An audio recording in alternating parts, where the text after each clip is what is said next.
Hi everyone, good evening and welcome to this evening's webinar, all about juggling work and fertility struggles. This webinar is brought to you by our partners Fertifa. So just to start off by introducing myself, my name is Emily, I'm from the Fertility Network team. Also with us tonight is Fertility Network's Anya, whose work includes our charity's Fertility in the Workplace initiative. Tonight we're very happy to be joined by Hema, Wara, who is the Chief of Staff and Client Services Director over at Fertifa. Tonight, Anya will share insights into how fertility challenges can impact both performance and well-being in the workplace. And Hema will share her personal story of how she left her career to focus on starting a family and then joined Fertifa to help empower and support people in similar circumstances. If you have any questions, please do pop them into the Q&A box down below. At the end of the presentation, we'll then go through as many as we can. This webinar will be recorded, so if you'd like to watch back on anything or share it with anyone, then just keep an eye out on our website, our YouTube, our social media by the end of the week. The link will be ready then. So that's enough from me. I'll pass over to you, Anya. Thank you. Thank you. Can I have the first slide up then, please? Brilliant. So my name is Anya and I'm the Regional Coordinator for Fertility Network. If you don't know about us, please do get in touch. We are the main national charity that supports people at all stages of trying to conceive and fertility issues and beyond. And we would love to hear from you, love to know how we can best support you going forward. So do get in touch. And it's great to be here tonight talking about some of the work that we've been doing specifically around fertility and the workplace. We know from speaking to patients that this is one of the key areas that can cause the most stress, how you manage and balance going through infertility whilst trying to work.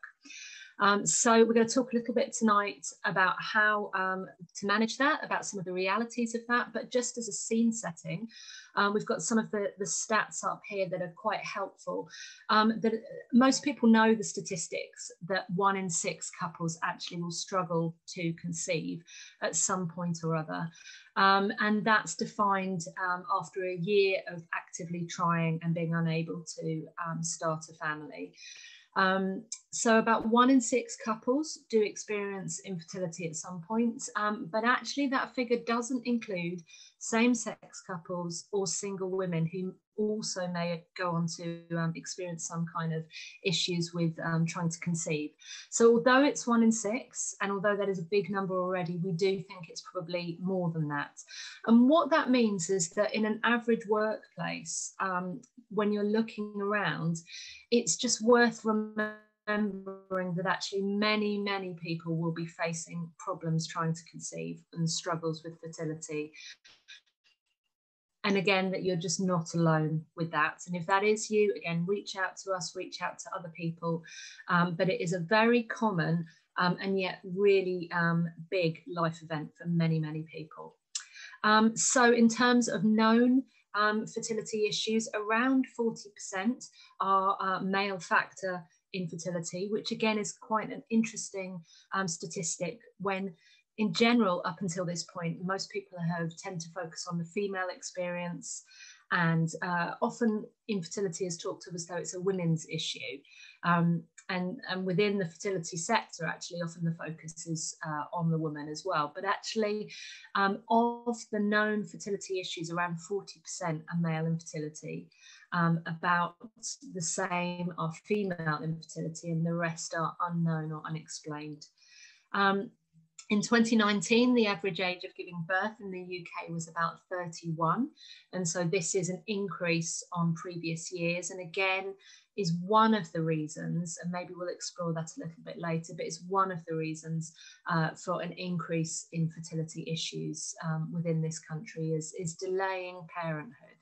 And we just as a charity want to say right at the start that actually delaying parenthood is very rarely down to someone's choice to be following a glittering career path. Actually, a lot of the time, it's to do with finding a life partner later on in life, or just life getting in the way.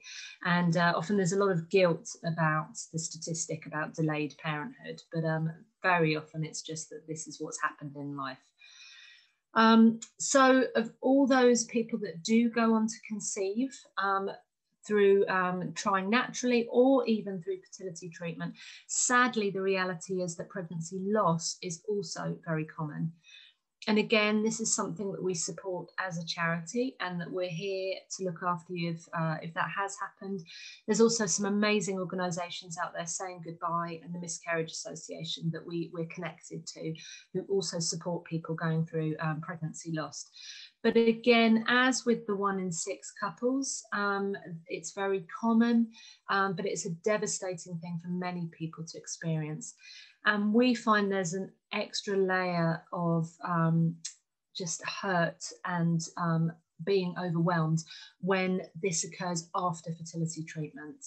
So it's very common, and sadly no different really within fertility treatment or natural conception.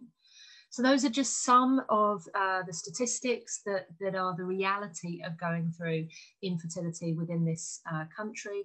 Most people know that after a year of trying, they tend to visit the GP and then go down either an NHS or a private route for treatment options.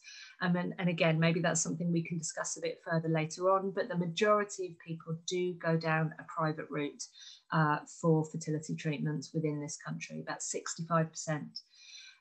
So it's a year of trying and then going down the treatment route options with various different treatments that are available to people, IVF being often the most talked about one, but there are many other routes to treatment.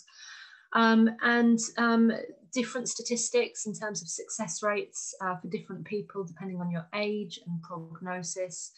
But it is a huge, huge event to go through any form of treatment, and any delay in being able to conceive, again, is a huge event. So we've done quite a lot of research on the emotional impact to this, and that's something that I know is going to be touched on by Hema just now. But going through infertility and going through treatment can be a really, really huge event and very, very difficult emotionally. One survey that we did with Middlesex University found that about 90% of people that we surveyed actually did experience depression at some point or another when going through infertility. So if you are struggling and if you are finding this difficult at the moment, you're not on your own, and it's very normal and understandable. And again, please do reach out for support. It is here. I'm going to hand over to Hema now to talk a little bit about the realities that she faced, and then we'll pick up in a moment. Thanks, Anya. So just to introduce myself and a bit of background. So my career that Emily referred to earlier on was actually in HR. I'd spent 18 years sort of working my way up through my HR career, and I was with my last company for 11 years in a senior HR business partner role, looking after 800 people across the world in a very large fintech organization. And I did leave that job. In terms of what happened, it was about, well, I met my husband when I was 28, so I wasn't old. I met my life partner at that point, and I was quite lucky, perhaps, at that stage. 3 years into our relationship, we decided to go traveling, but whilst we were out, we also thought, actually, let's try, to conceive at the same time, because we were quite relaxed, we were enjoying ourselves, we didn't have work stresses and pressures. So we started trying, and within 3 months of trying, we'd come back to the UK by that point, and it hadn't happened for me. And I just had a gut feeling that something wasn't quite right. And I went to my GP and asked if they could do any particular tests to, check, my fertility status, but it wasn't possible.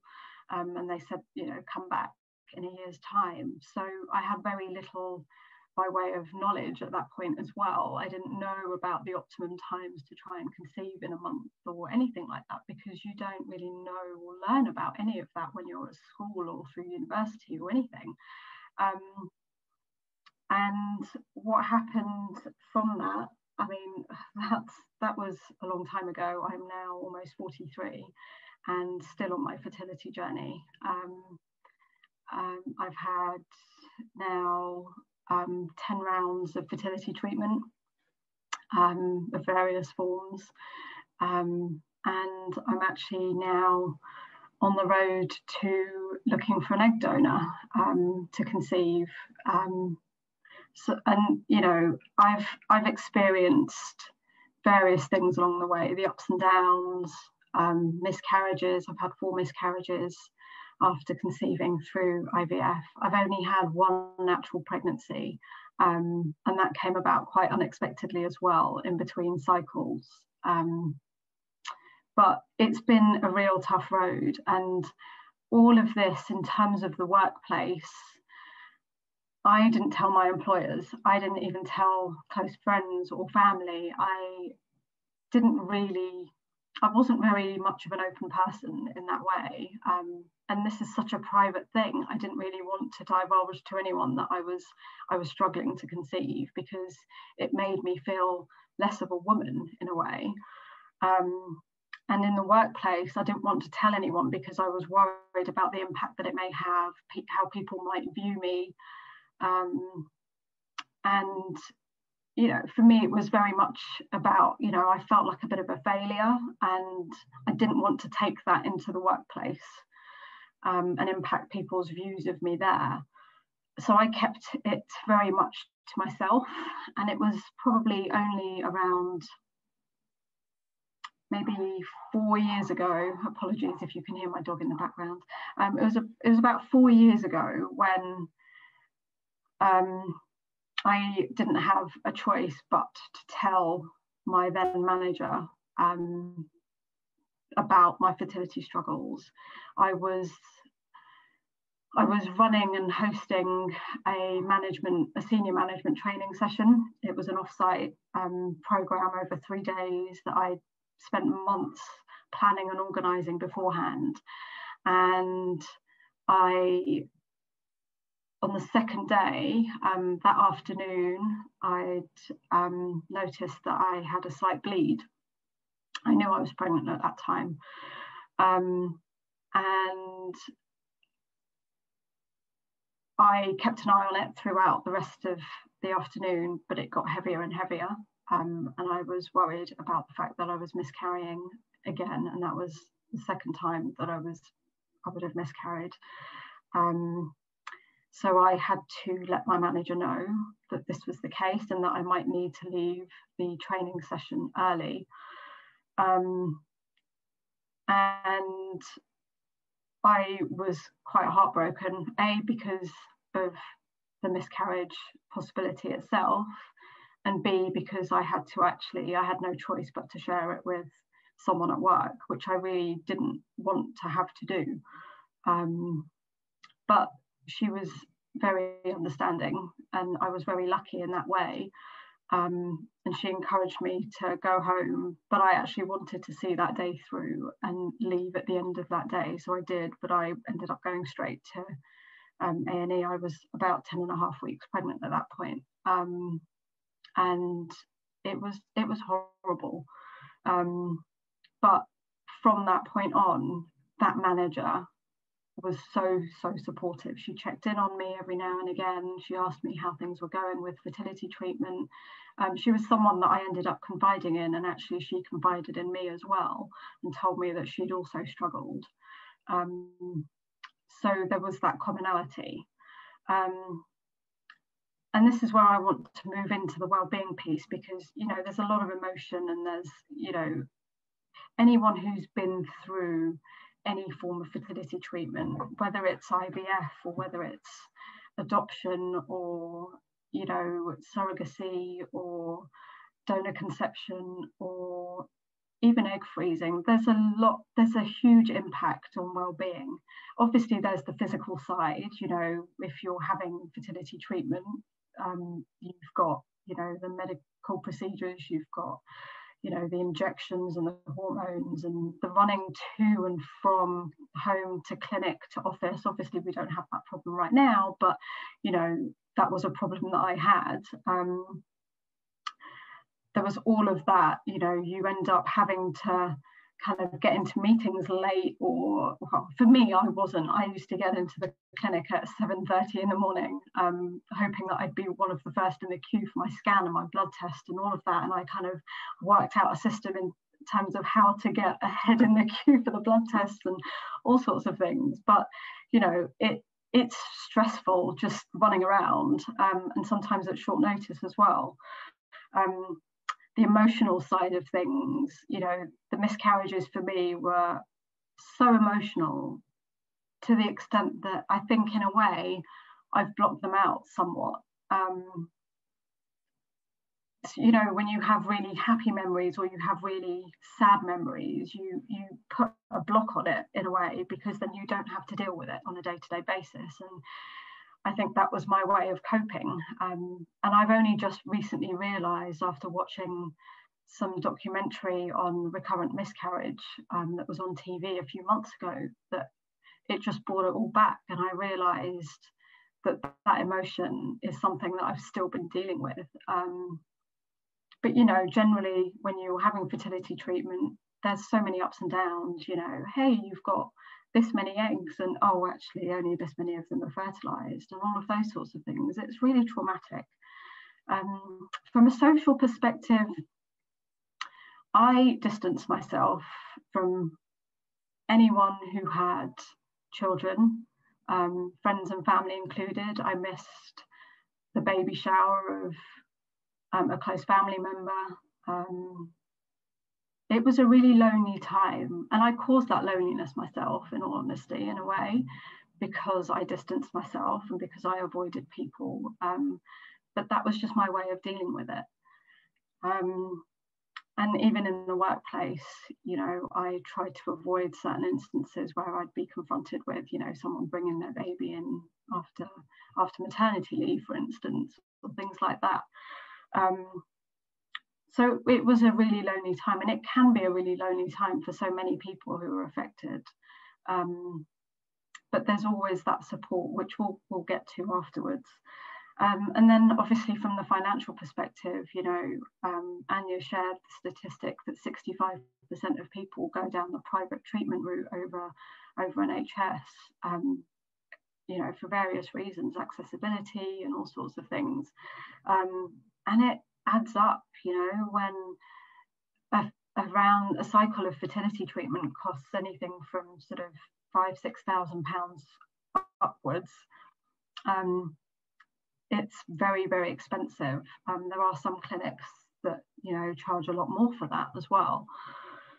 I've probably spent, and it's not just the treatment that you have at a fertility clinic, it's all the other things that you search for, because you will do absolutely anything to have those children. I've tried, you name it, I've tried it. I think everything from reflexology to acupuncture to fertility massage to Reiki to hypnotherapy and counseling, just everything. And it's still ongoing. I've probably spent, if I was to put a figure on it, almost £200,000, I'd say, over the last 10 years. And that's heartbreaking in itself, because I'd much rather have had children and put that money towards their future. But instead, I'm spending money on trying to get to that stage in the first place. And, especially right now, at times when the economy is a little bit more volatile than previous, people thinking about, if their jobs are safe, there's a lot of financial strain and pressure that's put on people. And there's lots of people that just can't afford fertility treatment, which is so sad. I'm not well off by any means. I've used a lot of savings, and you know, my whole salary pretty much went on fertility treatment every month. So it's been a struggle. So we'll talk more about that anyway. Anya, is there anything that you wanted to add at this point? No, I think that's a really, really helpful summary, and that so much of what you said is echoed by patients that we speak to on a daily basis. And people deal with it in different ways in terms of maybe certainly some of the social aspects. But I know that for many people, their default is to be self-protective. And just, I know for myself, we went through 6 years of treatment, and I couldn't even look at a baby during that time. I just would avoid contact and avoid looking at, and yeah, so totally agree. And I think that's the reality, is that we say this 1 in 6 so simply, and we talk about people going through treatment quite you know, simplistically, but actually the reality is what you've just explained, that all-consuming nature of it. And then how could it not impact on work and your ability to function at work? So no, I think you've summarized it brilliantly. Yeah, that's so true. It is all-consuming, the word, isn't it? Because it becomes an obsession in a way. Yes, of course, it's most of what you're thinking about. Yeah. And I think, yeah, we'll go on to look at that in a moment, but it's definitely something that we see as more common than not, that ability to keep going with work and with treatment, it becomes increasingly difficult the longer you go on, unless you have some really good structures around you in place. That's what's needed, is that, you know, you talked about that line manager who just got it and understood, and the difference that made. Yeah. And I think that's key. That's so important. Yeah, but that takes sometimes, you know, I mean, I was lucky because she'd been through a similar experience. Yeah. But, you know, that generally, for someone who's not experienced it themselves, that supportive and empathetic nature takes training and education. So, yeah. And that's partly what we're trying to do as a charity with our Fertility in the Workplace initiative, is that training and going in and speaking to organisations and saying, look, if you're a big company and 1 in 6 people are going through treatment, you're talking about huge numbers of your workforce that will be trying to juggle work and treatment, and that needs therefore to be looked at from their perspective, but also from yours as a company and an organisation. Yeah, absolutely. That's what, you know, I think both of us are trying to get to with every company and everyone out there. Yeah, we're working on it, aren't we, Hema? We are. So should we move on to the next slide? Yeah. And this is you. Yeah. So Hema's already done a fantastic scene setting for what happens with the reality in the workplace, but and these are some snapshots of what the experience of going through treatment is like. You know, for the majority of people, it doesn't happen first time. Some people are very lucky and their first IVF cycle, for example, does work.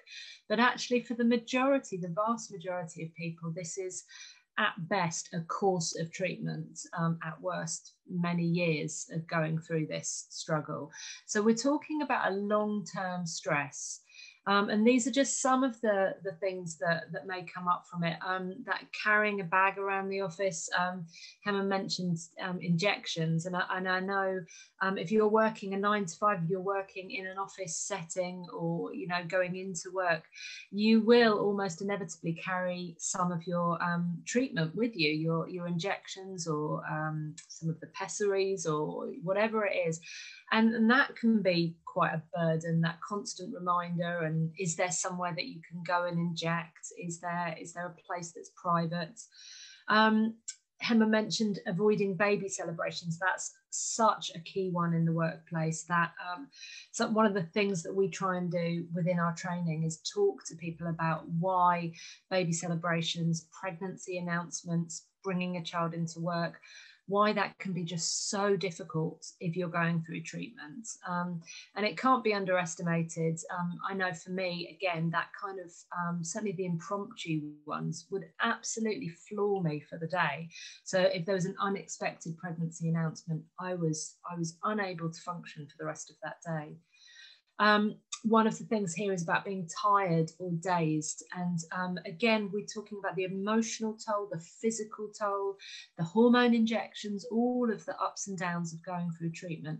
And actually people feeling really, really exhausted by that. One of the key phrases that comes up for us time and again, and came up for us in a study that we did with Middlesex University, was this concept of presenteeism, where you can just about get yourself to work, just about focus and function, but actually anything more than that, and certainly giving your all, is a thing of the past, and that presenteeism is a real issue.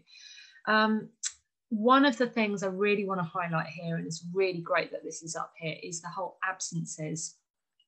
And often, I mean, we can hear in Hema's story that there was a turning point, and at the beginning she was trying to juggle and maybe not let it impact on work and maybe not tell anyone.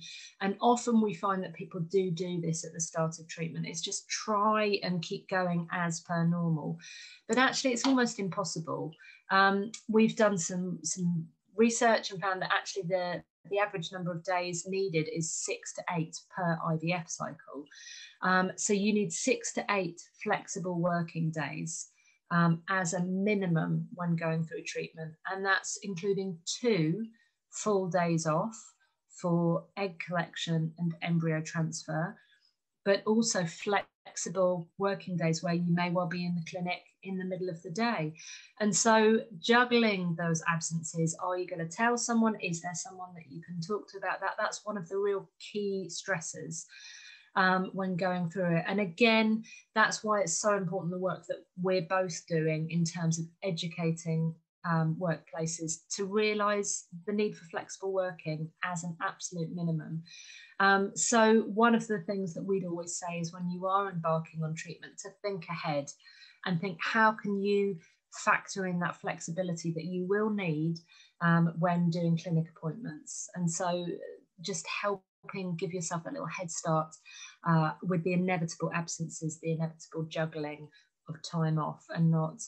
So these are just some of the things that combine to make going through treatment and working at the same time a really, really difficult experience. And we found that huge numbers of people really were very concerned with the impact of work on their fertility treatment, but also the impact of fertility treatment on their ability to work to the best of their ability. So there's this huge interplay and a lot of stress about it. And it's not an easy journey. So we would love to talk to you about how to forward plan, how to best help yourself. And we're keen to talk to companies about how they can best support their staff going forward. So that's this slide. Thanks, Anya. So Anya touched on some of the impacts on a company. So let's just talk a little bit more about that, I guess.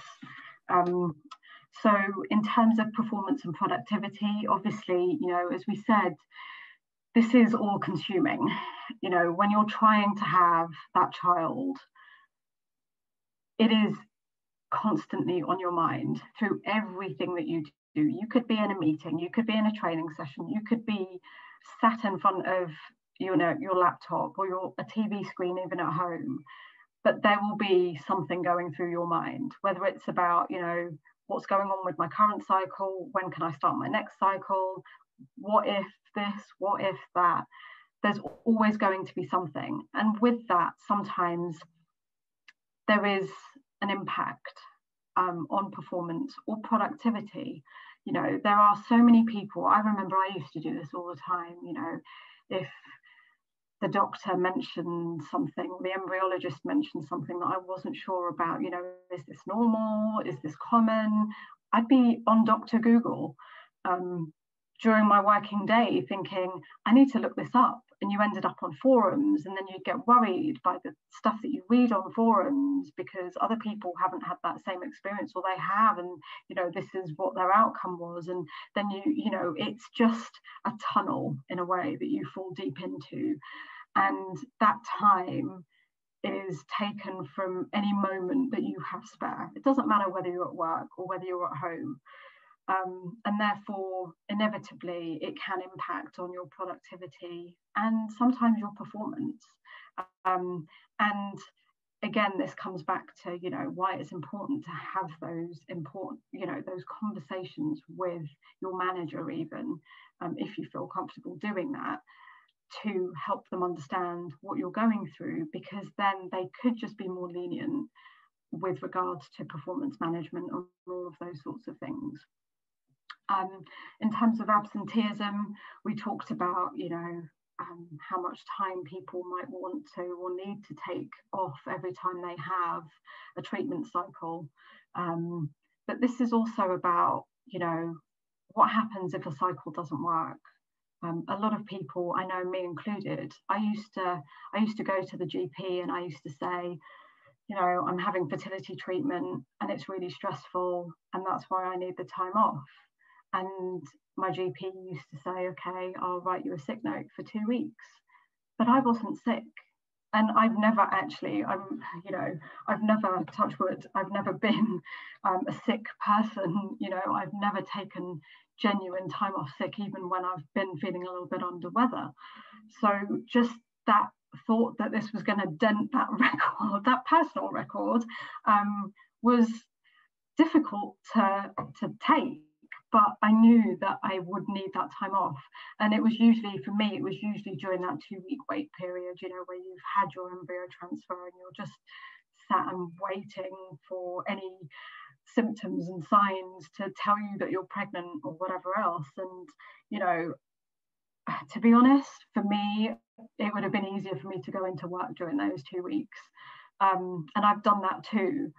But I wanted to give myself time to just relax and not worry and not have the pressures and stresses of work that I did have at the time. But it adds to, from a company perspective, it adds to absenteeism, because if people aren't willing or able, for whatever reason, to have those honest and open discussions with their company, then they are more likely to be absent. And this isn't just about fertility. You know, having worked in HR, I know that people are more absent if they don't have those good relationships or aren't able to talk about, you know, what's going on in their personal lives with their manager. They will have generally more days off sick and things like that. So, you know, that's that aspect. In terms of engagement, this again goes to, you know, the stress of the whole process. And the fact that, you know, you don't necessarily want to engage in certain work initiatives that may even talk, you know, it could be anything, you know, it could be, you know, a company meeting, or it could be, you know, a social event where people will be naturally talking about their families and things like that. If you don't want to be engaged with those sorts of things, so you take a step back or you walk away from those sorts of conversations. So that is, you know, it's a hard time. And, you know, even from a work engagement perspective, and being engaged in your role, sometimes you're just not, because it's just menial in the grand scheme of things for you. And then you know, the last piece here is retention. For me, I actually ended up, when I turned 41, a couple of years ago, I think it really hit me, because I still hadn't had that child that I so desperately want. And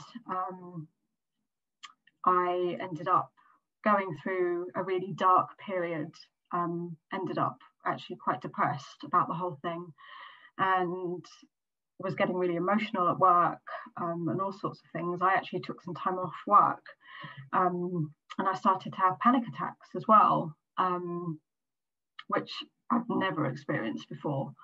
And eventually I was off for quite a few months, and it was all to do with the fact that I felt like less of a woman. I felt like a failure, both for myself, but also, you know, I felt like I wasn't the person that I should be for my husband, for my family members. It was a really dark time, and I went for counselling and all sorts as a result. But what it made me do was reflect on my life. And during that time, I actually met the CEO and founder of Fertifa, which is where I work now. And at first I didn't even want to meet him because I wasn't really leaving my house at that point, because I didn't want to meet other people or see other people or engage with anyone at all. But I was pushed into it by a good friend of mine, you know, and I'm lucky I did, because I found a cause that I really believe in. And, you know, Fertifa, a few of us in the team have been through our own fertility struggles, and, you know, it makes us want to help people in those situations even more.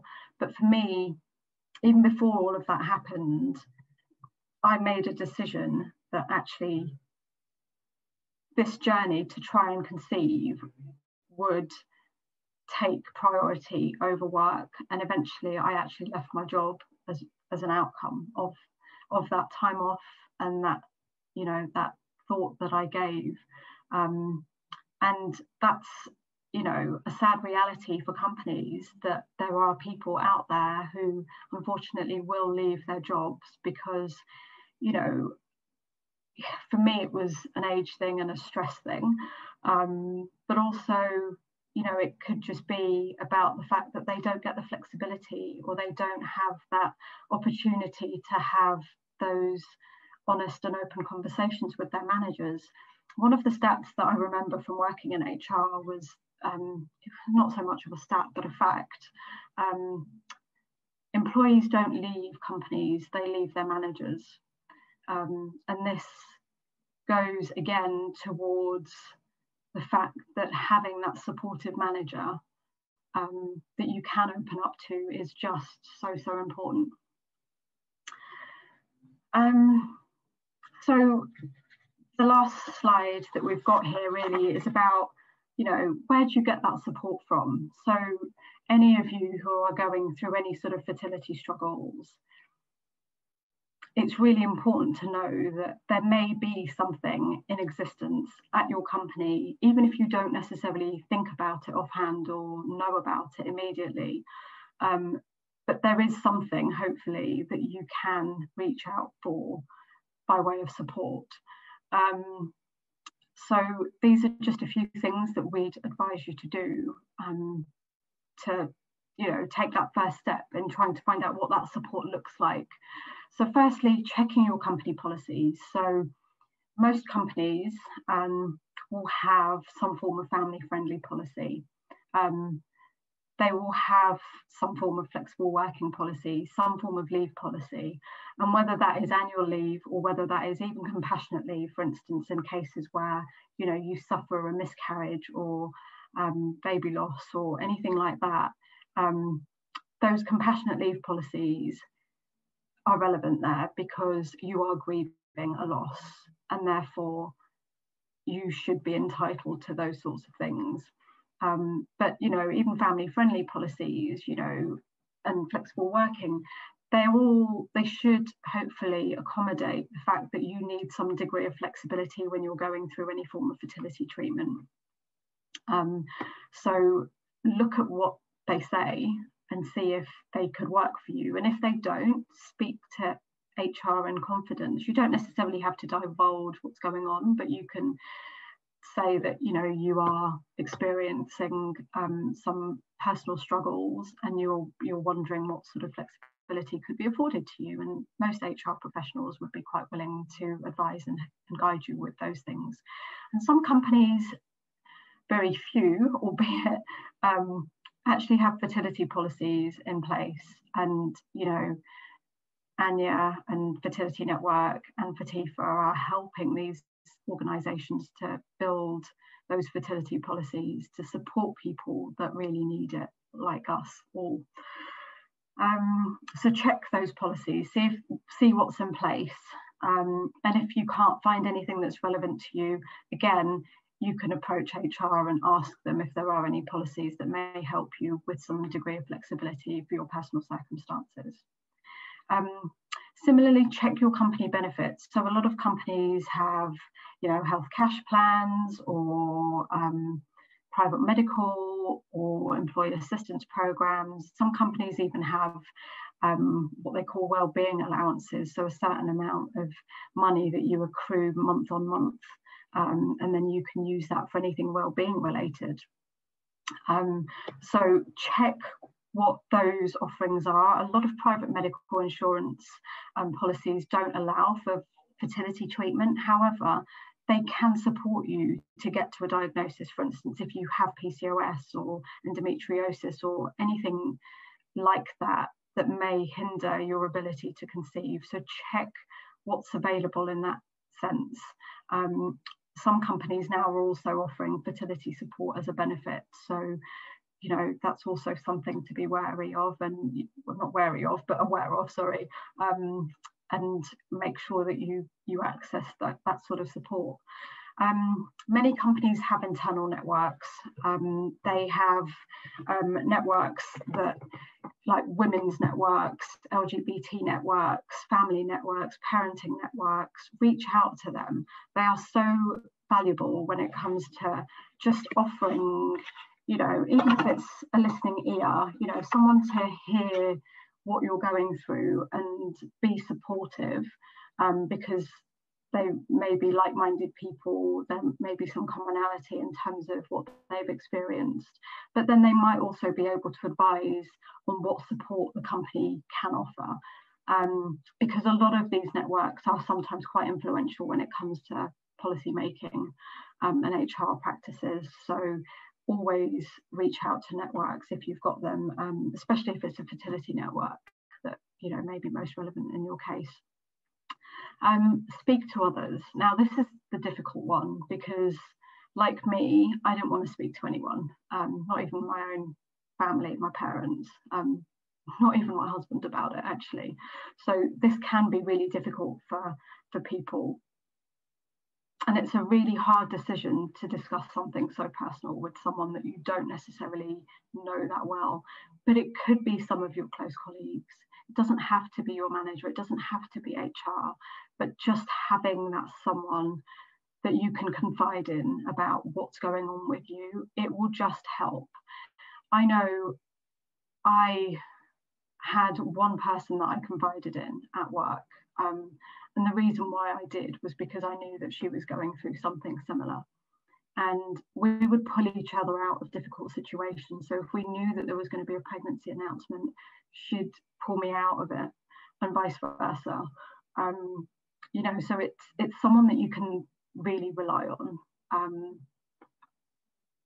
So I would absolutely encourage that, having not done that for many years and learned the hard way.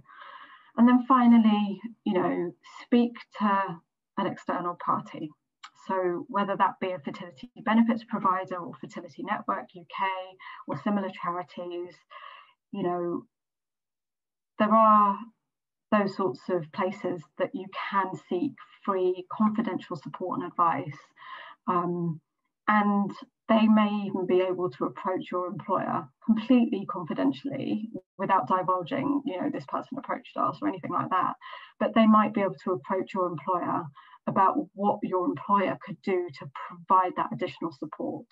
And that's so important, especially nowadays when actually the provision of fertility support, education and benefits is actually something that a lot of companies are becoming aware of and want to do something about once they understand the impact that it has on their workforce. Actually, someone like Fertility Network or Fertifa approaching your employer would actually aid in the support that you might receive, but also aid your colleagues and your managers, because it's about educating those people as well, and actually, Fertility Network or Fertifa or any other fertility benefits provider might be able to educate employees and managers and even HR about this topic, to then make it easier for you to seek that access and support that could be available. Anya, anything to add?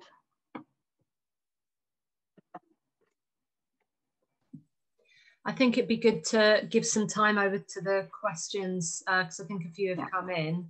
But no, that was fantastic. Thank you. Is Emily coming back on to ask you a question? Hey. Thank you both so much for that. That was really informative, really helpful, and a lot of really good tips in there as well. We've got a couple of questions coming in. So 2 questions here are quite similar. Any advice for being a manager going through fertility treatment or fertility challenges yourself, and managing people who are pregnant or have young children or perhaps going on maternity leave themselves? Obviously that can be very draining for the manager. Any advice for them? Yeah, I mean, it's the same for anyone, except I guess managers are much more sort of on show in a way, and that can add an extra layer of pressure, feeling that you have to be at your best the whole time, that you have to perform. But actually, as we've heard tonight, when you're going through treatment, generally that's the only thing that matters in your life. You know, you can be trying to get on with the rest of life and with work and everything else, but actually, if someone was to ask you what 90% of your thinking is, it's about going through treatment. And so even if you're a manager or if you're, you know, whoever you are within a company, the emotional impact is very similar. So I think it's about finding space for yourself. If you're managing others and if you're caring for other people, it's about getting that support really quickly in place for yourself, finding maybe a superior, finding what you're entitled to, and just getting that support around you so that you're able to keep managing. And then it's just regularly checking in with that. You know, it may be that you need some breathing space at some point along the road. If it's a long-term journey, it may be that at some points you might want to hand over some of the work to other people so that you can focus on the fertility treatment. But equally, there are times that work is a bit of a salvation and a bit of a safe place. So that place that you aren't just a fertility patient, you're a competent work manager. So I think it's just being mindful of where you are. When you need support, going and getting it. You don't have to be perfect as a manager going through it. You just have to be honest and real about it, and get the support that you need.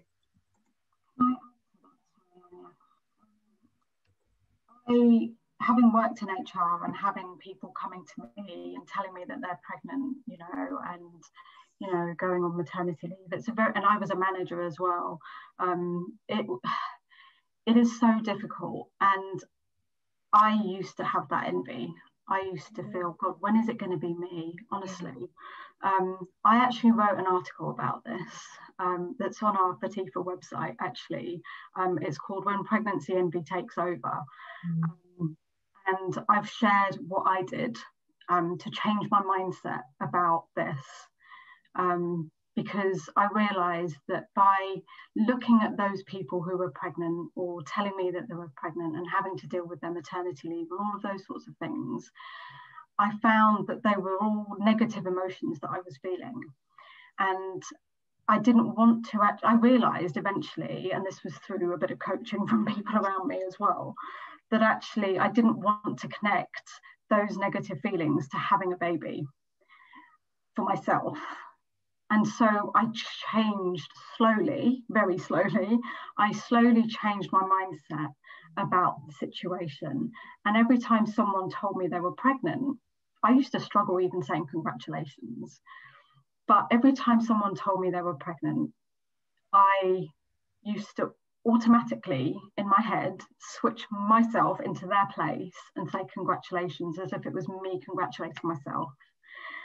And there's lots of other tips in the article as well.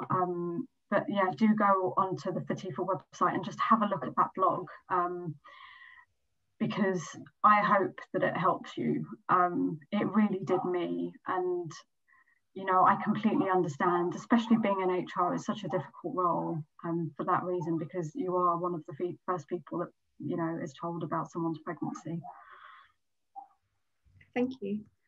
So the next question here, well, it's more of an experience that a patient shared. So unfortunately, she's had a pretty difficult experience with her workplace, not really supporting her treatment. So saying, you know, her HR department saying that she's the only person with fertility problems in the company.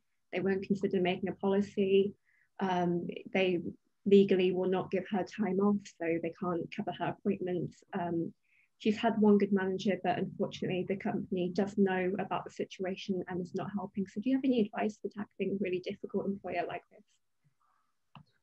Really common, unfortunately. I think I'm hopeful that it's becoming less common, but it is still far too common.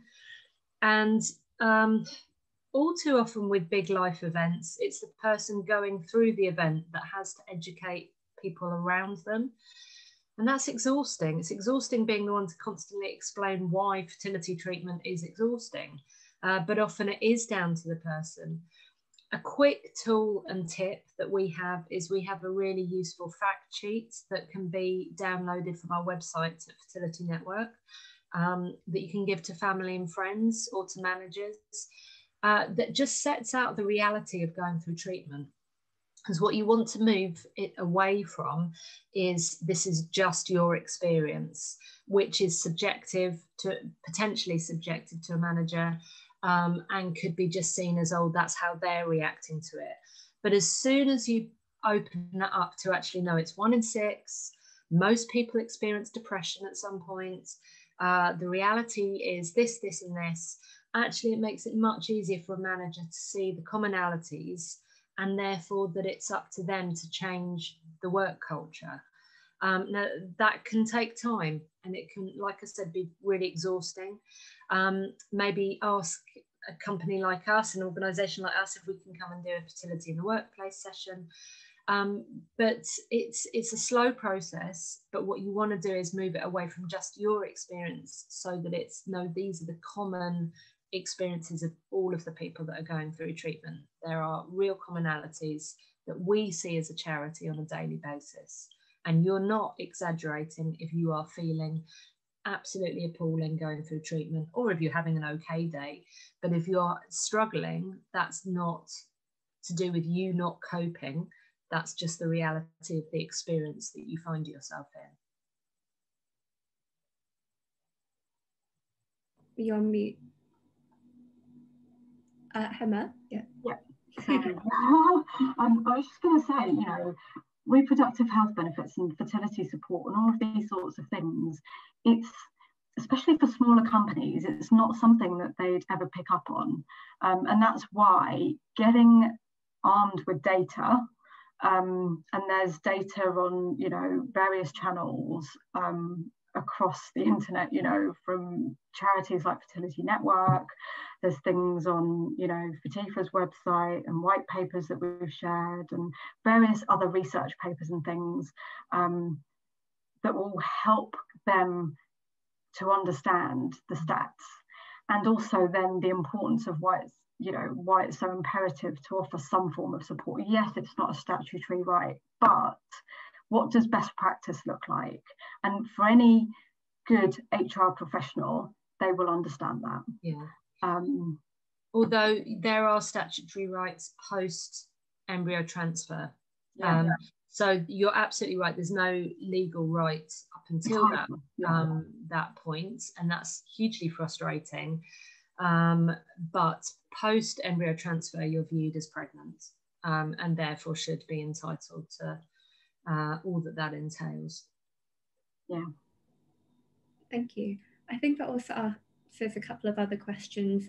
Someone who's struggling with communicating this to a male manager, of course, you know, not all men will react in the same way, but again, I think the fertility fact sheets will be helpful there. And I will link to that in the description box of this recording if you want to check back. And there is also someone who works for a very small organisation, again, working for a male who owns the company, so there's no policies, no contracts, no HR. Her fear is that the moment that this person will know that she's trying to conceive, going through IVF, he would find a reason to terminate the employment. So is there anything you would like to add to that in terms of getting job security whilst trying to conceive? Hema, you probably know more about that, other than for me to say that that's totally unacceptable, and that it needs, you know, in a nice way to be challenged. It's really difficult when you work for a small company. Quite often there won't be any HR support. It's usually whoever's looking after finance, for instance, who picks up the HR work. They won't have all the policies in place. However, what I would advise is that if you need to understand your employment rights, you can speak to an organisation like ACAS for completely free and confidential advice.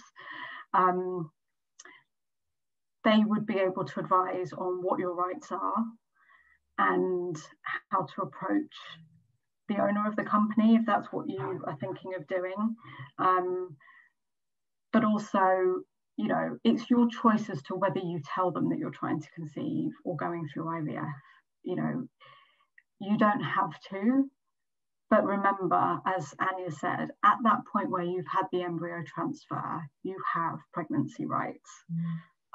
So regardless of whether the owner of this company knows that or not, you know that, and you can tell them that you're pregnant. I mean, you probably don't want to do that until you've had a positive pregnancy test, but you know, you do have rights at that point. But ACAS would be able to advise you on this, specifically about employment rights. In terms of job security, it's a difficult situation, but he cannot sack you for trying to conceive, for having fertility treatment, or for being pregnant, and that's employment law. Yes, thankfully. Yeah, and a lot of the unions have started to do some work on this as well. So it's worth, if you have got union representation, visiting them and explaining that, you know, like I said, like we both said, 1 in 6. So this is not, you know, an uncommon occurrence for people within a union or within a workplace. So you're well within your rights.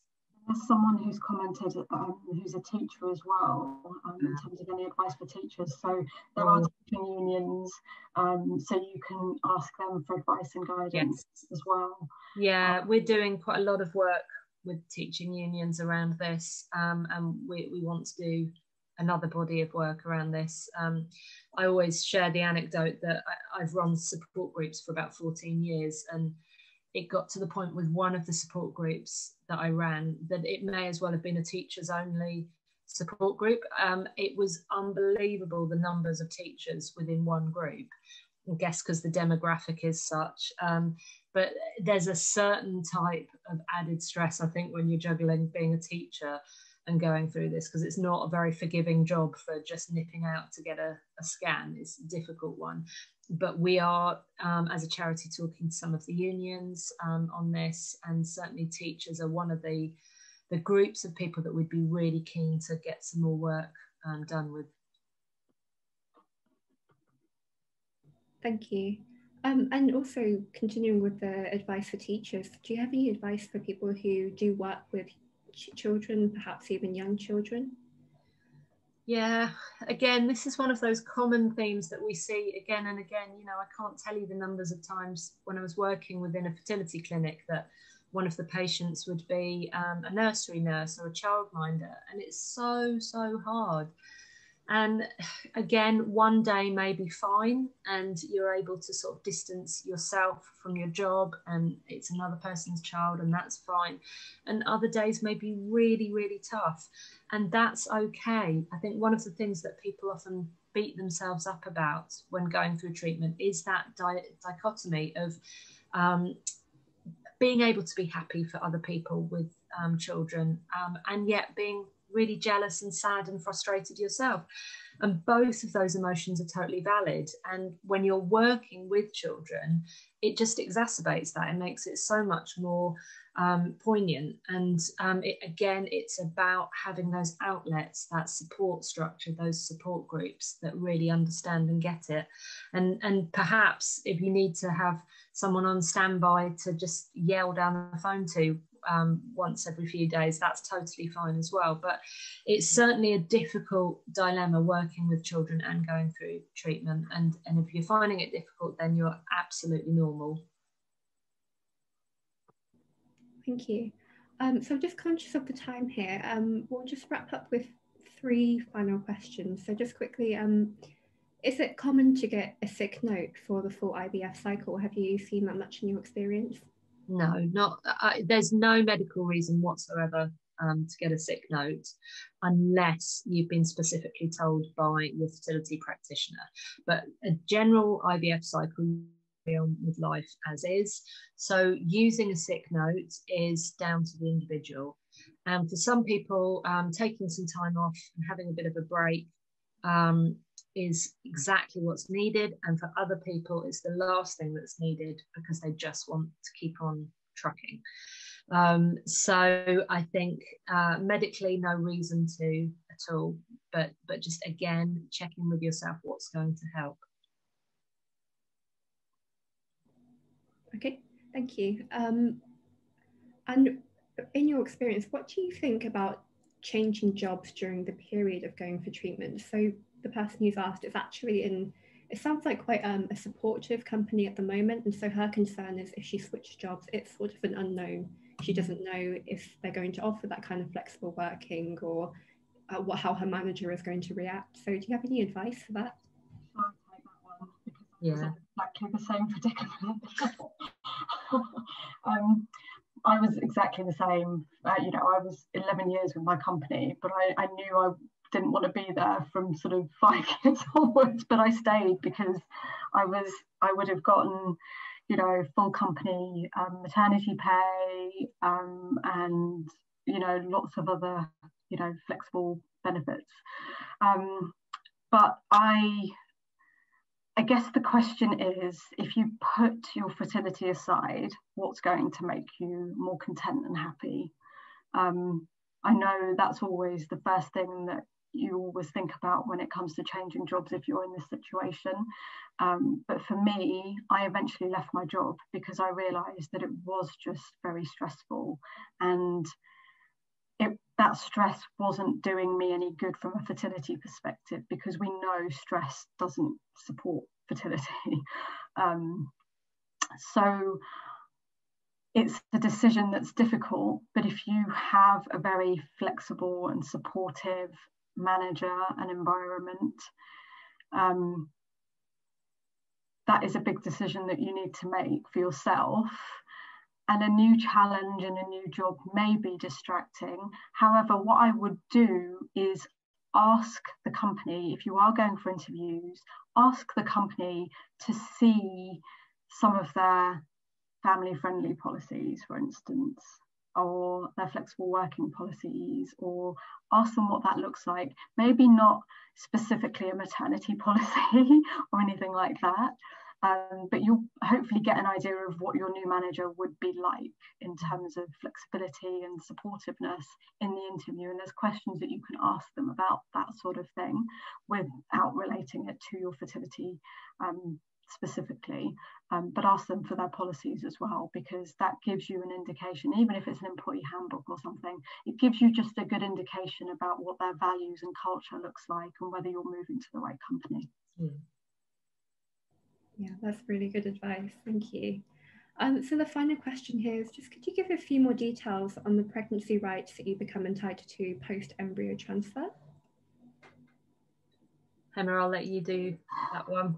I'm not an employment lawyer by any means, but in terms of pregnancy rights, it's along the lines of, you know, antenatal support. It's along the lines of leave and sickness absences not being counted as part of your sort of absence triggers within the workplace, and sickness absence management processes and things like that. So if you want to learn more, you know, if you go on to any employment law website, or just Google post-embryo transfer rights, it will come up with those sorts of answers. But it is about, you know, having the entitlement to, you know, be sick without it impacting any sickness records within the company. If you need to take leave for any reason related to that pregnancy or miscarriage, you have the rights to do that. So just bear that in mind. It's difficult when you don't necessarily want to tell people about the stage you're at, but you know, if anything by way of sickness absence or anything like that is required, then you can divulge that to someone within your HR team as in confidence. Thank you. So I think we'll wrap up there. Thank you so much, Hema, and to Anya for your time this evening. Thank you to Fertifa as well for making this webinar possible. And thank you to everyone who's joined us. So lots of thank yous all around. But yeah, a very interesting webinar. It's really, it's great to see a lot of interaction in the chat. I think, if anything, it just goes to show you are absolutely not alone. If you need any support, please do reach out to Fertility Network. As Anya said earlier in the webinar, the support is there for you. We have support lines, support groups, we have lots more webinars. If you would like the fertility fact sheets, we will be sure to link those in the description box when we share the recording. So just check back on our social media or on our YouTube channel, Fertility Network UK, or on our website, and you'll be able to find the link by the end of this week. So thank you so much. Have a good evening. Thank you. Thanks so much. Bye everyone. Bye. Bye.